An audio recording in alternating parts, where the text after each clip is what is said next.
American Natividad on Colburn Lodge Drive in High Park, where city staff have just installed these no parking signs on the fences along this new dedicated bike lane. It all comes after a messy situation yesterday where a line of cars ended up blocking this lane with little enforcement, and it appears it's happening again. How about we start ticketing some cars? This video posted to social media shows the lengthy line of parked cars. On some stretches, cars flanked either side of the street, creating a more narrow area for both cyclists and cars to pass. Rick Sparks frequents the park regularly. He says he saw the traffic chaos happen around 4:30. Having to bring their kids in for soccer, pick up their kids, stuff like that, and that's why they just park. There's nowhere else to park. It's definitely way more chaotic, but it's an adjustment period.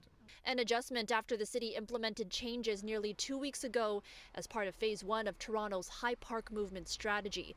Among the changes are more dedicated bike lanes and reduced parking spaces. But park users say with the flurry of activity in the area, these changes won't come easy. Imagine all the sports that happen here, t-ball, soccer, you got the hockey, and now all these families have to lug in all this equipment, and it makes no sense. This afternoon, our camera spotted several drivers already double parking to pick up their kids from a day camp just steps away. And there's not really any notice of the barricades and where to park. Like, there's a lot of kids in the camp here. Okay. And this is just a half day it's busy, so I can imagine at 4 o'clock.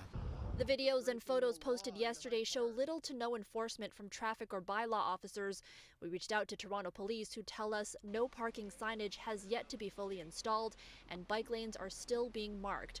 Once those are completed, parking enforcement officers will be enforcing the bylaws. In the meantime, they are monitoring the situation and speaking to drivers where necessary. Would you want more bylaw officers around to enforce the... Yes, I think, especially since this is relatively new, I think it's very important to let cyclists and pedestrians and people driving cars know what's right.